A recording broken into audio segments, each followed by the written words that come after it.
Salute Bharat. Salute ഭാരതിൽ നമ്മോടൊപ്പമുള്ളത് മുതിർന്ന മാധ്യമപ്രവർത്തകൻ Shri TK രാജഗോപാലാണ്. Sir നമസ്കാരം. നമസ്കാരം സാർ, ഈ കഴിഞ്ഞ ദിവസം ജപ്പാനിൽ നിന്ന് ജപ്പാൻ പ്രധാനമന്ത്രി ഇന്ത്യ സന്ദർശിച്ചു പോയി ഒരുപാട് നയതന്ത്ര രേഖകൾ ഒപ്പിട്ടു. അപ്പോൾ ജപ്പാനും ഇന്ത്യയുമായി ഉണ്ടാക്കിയിട്ടുള്ള ഈ നയതന്ത്ര പ്രഖ്യാപനങ്ങളിൽ, നയതന്ത്ര ഉടമ്പടികളിൽ ഈ പറയുന്ന പോലെ ചൈനയ്ക്ക് ഒരു ചെറിയ കല്ലുകടി ഉള്ളതുപോലെയൊക്കെയുള്ള ചില വാർത്തകൾ പുറത്തു വരുന്നുണ്ട്.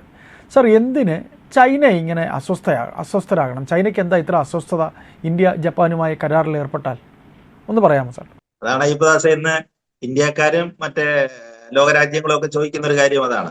എന്തിനാണ് ചൈനയ്ക്ക് രണ്ട് രാജ്യങ്ങൾ തമ്മിലുള്ള ഉടമ്പടി ഉണ്ടാകുന്നു? അവരെ ഏതെല്ലാം തരത്തിലാകാം, സൈനികപരമായിട്ടാകാം, സാമ്പത്തികപരമായിട്ടാകാം, വ്യാവസായികപരമായിട്ടാകാം, അങ്ങനെ പലതരത്തിലുള്ള ധാരണകൾ ഉണ്ടാകും. അത്തരം ഒരു ധാരണയാണ് ഇന്ത്യയും ജപ്പാനും തമ്മിൽ ഉണ്ടായിരിക്കുന്നത്. കഴിഞ്ഞ 2-3 ദിവസമായിട്ട് ജപ്പാന്റെ പ്രധാനമന്ത്രി ഇന്ത്യയിലുണ്ട്. ഏതാണ്ട് 1,00,000 കോടിയുടെ നിക്ഷേപമാണ്. 1,00,000 കോടിയുടെ നിക്ഷേപമാണ് ജപ്പാന്റെ ഇന്ത്യയിൽ വരുന്നത്. അത് പല മേഖലകളിലാണ്, ഒരു 5-8-10 മേഖലകളിലായിട്ട് വലിയ വിപ്ലവമാണ് വരുന്നത്. അപ്പൊ അത്തരം കരാറുകൾ ഒപ്പിട്ടു. ആ കരാറുകൾ ഒപ്പിട്ടതിനെ തുടർന്നാണ് ഇപ്പൊ ചൈനയുടെ പ്രതികരണം വന്നിരിക്കുന്നത്. ചൈന എന്താ പറയുന്നത്? ചൈന പറയുന്നത് ജപ്പാൻ ഇന്ത്യ സഹകരണം മൂന്നാമതൊരു രാഷ്ട്രത്തെ ലക്ഷ്യമിട്ടാകരുതെന്ന്. എന്ന് പറഞ്ഞാൽ എന്താണ്?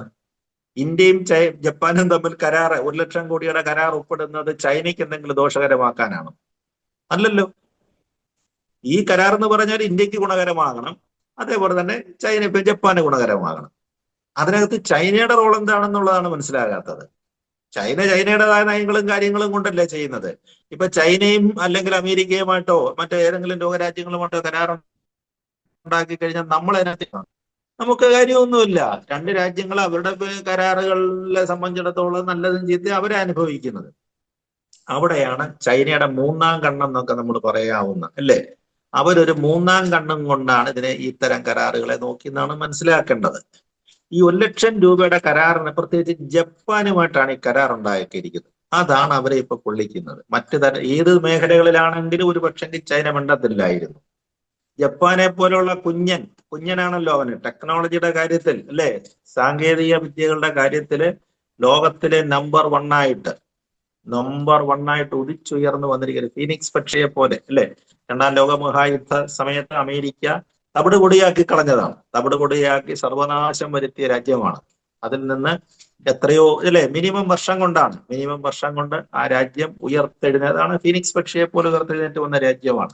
സാങ്കേതിക വിദ്യയുടെ കാര്യത്തില് അതിനെ വെല്ലാൻ പറഞ്ഞില്ലേ, ഒരു പക്ഷെങ്കിൽ ചൈനയ്ക്ക് കഴിയുമായിരിക്കാം. അത്തരത്തിലുള്ള ഒരു വലിയ ശക്തിയാണ് ജപ്പാൻ എന്ന് പറയുന്നത്. അപ്പൊ അവരുമായിട്ടുണ്ടാക്കിയ കരാറാണ് ഒരു ചൈനയെ ഇപ്പം വിളിച്ചിരിക്കുന്നത്. ഇപ്പൊ സൈനിക സഹായം ഒന്നും വേണ്ട. ഇപ്പൊ ഇന്ത്യ പോലെ തന്നെ, ചൈന പോലെ തന്നെയാണ് ഇന്ത്യയും തദ്ദേശീയമായിട്ട് വികസിപ്പിക്കുകയാണ്. അവരുടെയിലൊക്കെ ഈ പറഞ്ഞ പോലെ ലോങ് റേഞ്ച് മിസൈലുകളോ ബാലിസ്റ്റിക്കോ ക്രൂയിസ് മിസൈൽസ് ഒക്കെ ഉണ്ടെന്ന് പറഞ്ഞതുപോലെ തന്നെ നമ്മുടെ ഉണ്ട് സാധനങ്ങള്. നമ്മുടെ ബ്രഹ്മോസ്, അല്ലേ? നമ്മുടെ ബ്രഹ്മോസിന് ഇപ്പൊ ലോക ഡിമാൻഡാണ്. ഇന്ത്യ വികസിപ്പിച്ചെടുത്ത ബ്രഹ്മോസിന് ലോകം മുഴുവൻ ഡിമാൻഡാണ്. അതിന്റെ കയറ്റുമതി കാര്യങ്ങളിലേക്കൊക്കെയാണ് പല രാജ്യങ്ങളുമായിട്ട് നമ്മൾ ഒപ്പിടുകയാണ്. അപ്പൊ അങ്ങനെ സൈനിക മേധാവിത്വം ഏതാണ്ട് അവസാനിച്ചു. അത് മനസ്സിലായിട്ടുണ്ട് അവർക്ക്. അപ്പൊ ആ സമയത്താണ് ഇവർ ഈ പറയുന്ന സെമി കണ്ടക്ടർ ചിപ്സുകളുടെയൊക്കെ കാര്യങ്ങളില്, ചിപ്പുകള്, സെമി കണ്ടക്ടർ, സ്ട്രാറ്റജിക് ആയിട്ടുള്ള ചില കാര്യങ്ങള്, ചില അപൂർവ ധാതുക്കളിൽ നിന്നുണ്ടാക്കുന്ന ചില വസ്തുക്കള്, നമ്മുടെ ഇപ്പൊ ഈ തോറിയം പോലെയൊക്കെയുള്ള, അല്ലെ, മോണോസൈറ്റ് പോലെയുള്ള അപൂർവം ധാതുക്കളിൽ നിന്നുണ്ടാക്കുന്ന ചില വസ്തുക്കള്, ഈ വസ്തുക്കളുടെ മേൽക്കോയ്മ ഇപ്പോഴും ചൈനയ്ക്കാണ്. സത്യമാണ്. ആ മാർക്കറ്റില് അവരൊരു മേൽക്കോയ്മ, ടെക്നോളജി, പ്രത്യേകിച്ച് തൈവാൻ അടുത്ത് കിടക്കുന്നുണ്ട്. അതുകൊണ്ടാണല്ലോ തൈവാനെ കൂടെ ചാടിക്കയറി പിടിക്കാൻ അവന്മാർ നോക്കുന്നത്. ചൈനയുടെ ഒരു ശ്രമം അതാണ്. തൈവാനെ എങ്ങനെയെങ്കിലും കൈക്കലാക്കാനുള്ള ശ്രമം നടത്തിക്കൊണ്ടിരിക്കുന്നത്. അതുകൊണ്ടാണ്. അത് അമേരിക്ക സമ്മതിക്കുന്നില്ല. അതാണ് ശത്രുവിന്റെ ശത്രുവാകുമ്പോൾ അവനെ മിത്രമാക്കി എടുക്കുന്നത്. അങ്ങനെ ഒരു തന്ത്രം അമേരിക്കയും കളിക്കുന്നുണ്ട് അതിനകത്തില്.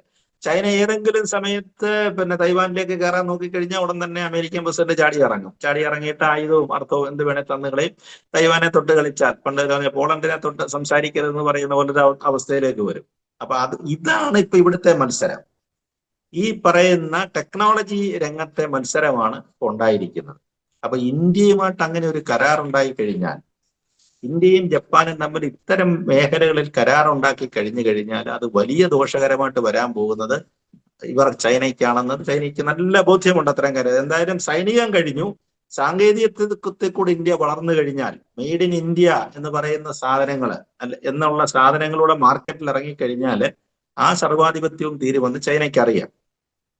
പക്ഷേ ചൈനയെ സംബന്ധിച്ചിടത്തോളം അവര് ഇന്ത്യക്കെതിരെ ആദ്യകാലങ്ങളിലൊക്കെ ചേരുന്നു കേട്ടോ. ആദ്യകാലങ്ങളിലൊക്കെ വളരെ ബുദ്ധിപരമായ കാര്യങ്ങളും നീക്കങ്ങളും ഒക്കെ അവർ നടത്തി വെച്ചിരുന്നു, നമ്മുടെ നേരെയായിരുന്നു. പക്ഷെ നമ്മുടെ ഭരണാധികാരികൾ ഒരു പക്ഷെ അക്കാലത്ത് ശ്രദ്ധിച്ചിരുന്നില്ല എന്ന് തോന്നുന്നു. കാരണം ഇതിനെ വലിയ ഈ ഇത്തരത്തിലുള്ള സൈനിക സന്നാഹങ്ങളൊക്കെ വരുന്നത് നമുക്ക് ദോഷകരമാക്കാൻ വേണ്ടിയിട്ടാണെന്നൊരു ശ്രദ്ധ ഉണ്ടായിരുന്നില്ല എന്ന് തോന്നുന്നു. അതുകൊണ്ടേതായ പല ഫലങ്ങളും നമുക്കുണ്ടായിട്ടുണ്ട്. ഇപ്പൊ തന്നെ ആൻഡമാൻ നിക്കോബാർ ദ്വീപുകളില് ഇപ്പൊ അവിടുത്തെ ഒരു ഇഷ്യൂ കണ്ടില്ലേ? ആൻഡമാൻ നിക്കോബാർ ദ്വീപുകളിൽ നമുക്ക് നേവിക്ക് താവളമുണ്ട്, നമുക്ക് നേവിയുടെ ഏറ്റവും വലിയ ശക്തിയും സൈനിക സന്നാഹവും ഉണ്ട്. പക്ഷേ അവിടെ നിന്ന് 20 കിലോമീറ്റർ അകലെയാണ് കോക്കോ ദ്വീപുകൾ കിടക്കുന്നുണ്ട്. ഈ കോക്കോ ദ്വീപില് അത് പണ്ട് ബ്രിട്ടന്റെ കോളനിയായിരുന്നു. ബർമ്മ വഴിയാണ് പിന്നെ അത് ബർമ്മയ്ക്ക് കിട്ടി. അങ്ങനെയാണ് ഇത് ചൈന കൊണ്ടുപോവാണത്. ബർമ്മയാണ് അവിടെ ചൈനയ്ക്ക് ഒരു സൈനിക. നമ്മുടെ ഈ ആൻഡമാൻ നിക്കോബാർ ഇന്ത്യയിൽ നിന്ന് 20 കിലോമീറ്റർ അകലെയാണെന്ന് ആലോചിക്കണം. അവിടെ വർഷങ്ങൾക്ക് മുമ്പ് ഈ കോക്കോ ദ്വീപില് ചൈന സൈനിക താവളം പണിഞ്ഞു കളഞ്ഞു. അതേപോലെ തന്നെ അവരുടെ റഡാറിന്റെ കീഴിലാണ് ഇപ്പൊ ഇന്ത്യ. ഇന്ത്യയിലേക്ക് ഒരു സാധനം അവർക്ക് അയക്കുന്നതിന് ഒരു ചെറിയ മിസൈൽ മതി, വലിയ റേഞ്ച് ഒന്നും വേണ്ട. ചെറിയൊരു മിസൈൽ മതി. ചെറിയൊരു മിസൈൽ ഇട്ട് അടിക്കുക എന്നുണ്ടെങ്കിൽ നേരെ ഇന്ത്യ വന്ന് വീഴുക സാധനം, ഇല്ലേ? പക്ഷെ വർഷങ്ങൾക്ക് മുമ്പ് പണിഞ്ഞെങ്കിലും നമ്മൾ ഇതിനകത്ത് ശ്രദ്ധിച്ചിരുന്നില്ല. നമ്മൾ ഇതിന്റെ ദോഷമോ അപകടങ്ങളോ ഒന്നും മനസ്സിലാക്കിയിരുന്നില്ല. അങ്ങനെയാണ് നമ്മുടെ ഭരണാധികാരികൾക്ക് ആദ്യകാലങ്ങളിൽ വന്ന തെറ്റാണത്. അത് ഒരുപാട് ഭരണാധികാരി ഇപ്പൊ നെഹ്റുവിനടക്കം അത്തരം പഴയ ദേഷം കേട്ടിട്ടുണ്ട്. നെഹ്റു അടക്കമുള്ളവർ പഴിദോഷങ്ങളിനകത്ത് വന്നിട്ടുണ്ട്. അത് ഒരിക്കൽ പാർലമെന്റില് നമ്മുടെ അന്നത്തെ പ്രതിരോധ മന്ത്രി ജോർജ് ഫെർണാണ്ടസ് ആണ് ഇത് സംബന്ധിച്ചുള്ള പ്രസ്താവന നടത്തിയത്. നമ്മുടെ ഭരണാധികാരിയുടെ ദീർഘവീക്ഷണമില്ലായ്മയാണ്, പ്രത്യേകിച്ച് നെഹ്റുവിന്റെയൊക്കെ ദീർഘവീക്ഷണമില്ലായ്മയാണ് ഈ കോക്കോ ഐലൻഡ് നമ്മുടെ ഇന്ന് പോയെന്നാണ് പറയുന്നത്. ഇല്ലെങ്കിൽ നമുക്ക് കിട്ടിയവനെ നമ്മുടെ കയ്യിൽ ഇരിക്കേണ്ട. നമ്മുടെ ഇവിടുന്ന് 20 കിലോമീറ്ററേ ഉള്ളൂ. 20 നമ്മുടെ കാലാപ്പാനി ജയിലൊക്കെ ഇവിടെ വരാനുള്ള കാര്യം അതുകൊണ്ടൊക്കെ തന്നെയാണല്ലോ. അപ്പൊ ബർമ്മ, അത് പഴയ ബർമ്മ, ഇപ്പോഴത്തെ മ്യാൻമാർ എന്നൊക്കെ പറയുന്ന ബർമ്മ, അവരത് കൊണ്ടുപോയ ശേഷമാണ് ചൈനയ്ക്ക് അത് വിട്ടുകൊടുക്കുന്നത്. അങ്ങനെയാണ് ചൈനയുടെ ഈ ആധിപത്യം അവിടെ ഉണ്ടാകുന്നത്. അവര് വലിയ സന്നാഹങ്ങളും ഒക്കെ ഉണ്ടായത്. പക്ഷെ നമ്മൾ ഇപ്പോഴത്തെ ഭരണാധികാരികൾ പ്രത്യേകിച്ച് നരേന്ദ്രമോദി അദ്ദേഹം ശ്രദ്ധിച്ചിട്ടുണ്ട്. ചൈന ഏതെല്ലാം മേഖലയിൽ കൂടെ, കടലിൽ കൂടാണെങ്കിലും ശരി, കരയിൽ കൂടാണെങ്കിലും ശരി, നമ്മുടെ അതിർത്തിയെല്ലാം എന്താ നമ്മൾ സംരക്ഷിക്കുന്നത്? ചൈനീസ് അന്നത്തെ പഴയ യുദ്ധകാലത്ത് അവർ 62 പിടിച്ചുകൊണ്ട് പോയ മേഖലകളിലെല്ലാം, സ്ട്രാറ്റജിക് പോയിന്റ്സിലെല്ലാം അതിശക്തമായ സംവിധാനങ്ങളാണ് ഏർപ്പെടുത്തുന്നത്, അല്ലേ? ഇപ്പൊ നമ്മൾ പറഞ്ഞില്ലേ, നമ്മുടെ ബോർഡർ പ്രദേശം ഏത് പ്രദേശങ്ങളിലും, കാശ്മീർ അടക്കം ആ ചൈനയോട് ഇപ്പുറത്തോട് ചേർന്ന് കിടക്കുന്ന പാകിസ്ഥാനെ ഇപ്പുറത്തെ ചൈനയോട് വരുന്ന ഭാഗങ്ങളിലെല്ലാം, ബംഗ്ലാദേശ്, ചൈന, ആ ഭാഗങ്ങളിലെല്ലാം ശക്തമായ സംവിധാനങ്ങളാണ് നമ്മൾ ഏർപ്പെടുത്തുന്നത്. പണ്ട് അവിടത്തേക്ക് വഴിയും, നമ്മൾ പറയത്തില്ലേ മലയാളം നാടൻ ഭാഷ, വഴിയും പിഴയൊന്നും ഇല്ലാതെ കിടക്കുകയായിരുന്നു, അല്ലേ? അവിടത്തേക്കൊക്കെ ചെല്ലാൻ ചിലപ്പോൾ 3, 4, 5 ദിവസം വേണം പട്ടണത്തിന് അവിടെ ചെല്ലാനായിട്ട്. അപ്പോഴത്തേക്ക് വേണ്ടവനെല്ലാം കൈയേറിക്കൊണ്ട് പോകും. അങ്ങനെയൊക്കെയാണല്ലോ ഒരുപാട് സ്ഥലങ്ങൾ നമ്മുടെ നഷ്ടപ്പെട്ടത്. ഏക്കർ കണക്കിന് ഭൂമി അങ്ങനെ നഷ്ടപ്പെട്ടതാണ്. പിന്നെ അതിന്റെ കാലാവസ്ഥയുടെ പ്രത്യേകതയുമായിരുന്നു. ഇപ്പൊ ഇന്നത്തെ മിലിറ്ററി സംവിധാനങ്ങൾ നോക്കുക, എല്ലാ തരത്തിലും വളരെ. ഇപ്പൊ ഈ കഴിഞ്ഞ ദിവസം തുറന്ന ടണലടക്കം എത്രയോ സംവിധാനങ്ങൾ, തീവണ്ടി, ഇപ്പൊ വന്ദേ ഭാരത് വരെയാണ് ഓടിക്കുന്നത്. ബോർഡറിലേക്കൊക്കെ വന്ദേ ഭാരത് വരെയാണ് ഓടിക്കുന്നത്.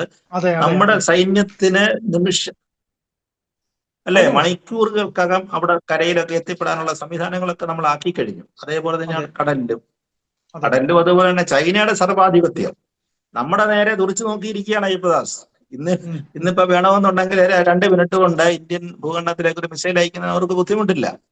ആ അവസ്ഥയായിരുന്നു. അവിടെയാണ് ഞാനൊന്ന് ഇടയ്ക്ക് ഇടപെടുകയാണ്. അപ്പൊ ഈ ആൻഡമാനിലെ സൈനിക താവളം നമുക്കിനി അവരെ താവളം അവിടെ നമുക്ക് മാറ്റാൻ കഴിയില്ലേ? അവരുടെ ചൈനയുടെ അല്ല, അത് കോക്കോ ദ്വീപ് അവരുടേതാണ്.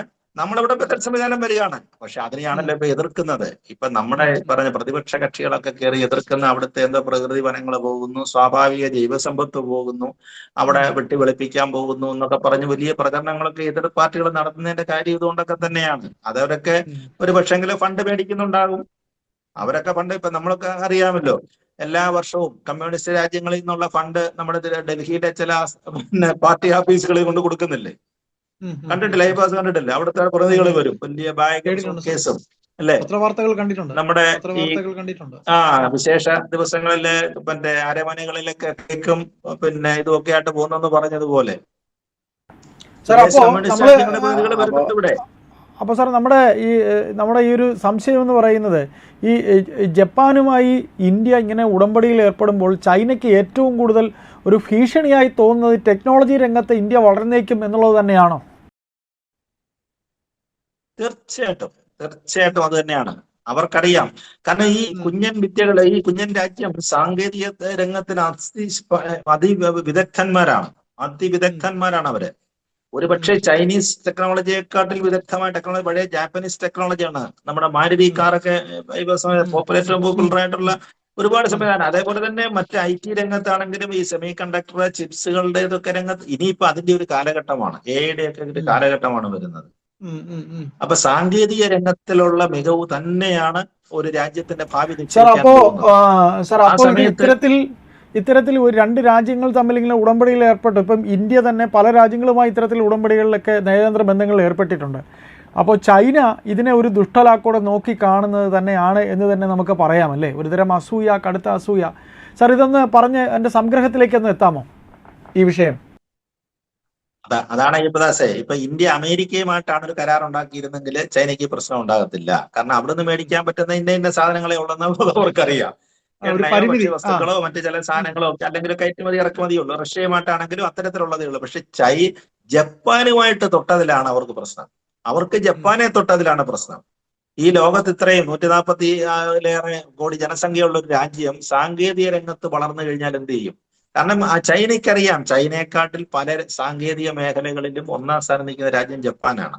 അവര് പറഞ്ഞില്ലേ, അവിടുത്തെ നമ്മള് വാർത്തകളൊക്കെ വായിച്ചിട്ടില്ല അയ്യപ്പദാസ്, അവിടുത്തെ പണിമുടക്കില്ല. അവിടുത്തെ പണിമുടക്കെന്ന് പറഞ്ഞു കഴിഞ്ഞാല് ഓവർ ടൈം ചെയ്തുകൊണ്ടാണ് പണിമുടക്കുന്നത്. അവിടുത്തെ തൊഴിലാളികൾ പണിമുടക്കുന്നതെന്ന് പറഞ്ഞാൽ നമ്മുടെ ഇവിടുത്തെ പോലെ വീട്ടിൽ അവധിയെടുത്ത് വീട്ടിൽ പോയിരിക്കുകയല്ല. അവര് പണിമുടക്കി പ്രൊട്ടസ്റ്റ് കാണിക്കുന്നത് എങ്ങനെയാണ്? ഓവർ ടൈം ജോലി ചെയ്യും. ഓവർ ടൈം ജോലി ചെയ്തിട്ടാണ് സർക്കാരിനോട് പ്രതിഷേധിക്കുക. അതാണ് ജപ്പാൻ എന്ന് പറയുന്നത്. അങ്ങനെയൊക്കെയുള്ള ഒരു രാജ്യമാണത്. അപ്പൊ അവരുമായിട്ട് സാങ്കേതിക തലത്തിൽ ഇന്ത്യ ഒരു കരാർ ഒപ്പിട്ടുക എന്ന് പറഞ്ഞു കഴിഞ്ഞാല് ഒരു കാരണവശാലും ചൈനയ്ക്ക് സഹിക്കാനൊക്കത്തില്ല. ബാക്കി എന്ത് പറഞ്ഞാലും അവർ സഹിക്കും. ഇത് സംഭവിക്കത്തില്ല. അതാണ് ജപ്പാന്റെ പ്രശ്നത്തില് ഈ ചൈനയുടെ പ്രസ്താവന വന്നതെന്നാണ് എനിക്ക് തോന്നുന്നത്. ഏതായാലും സാർ, നമുക്ക് തുടർന്നും ഇത്തരം ലോകവാർത്തകൾ നമുക്ക് നോക്കാം. വിഷയത്തിൽ പ്രതികരിച്ചതിൽ നന്ദി. Thank you sir. Thank you.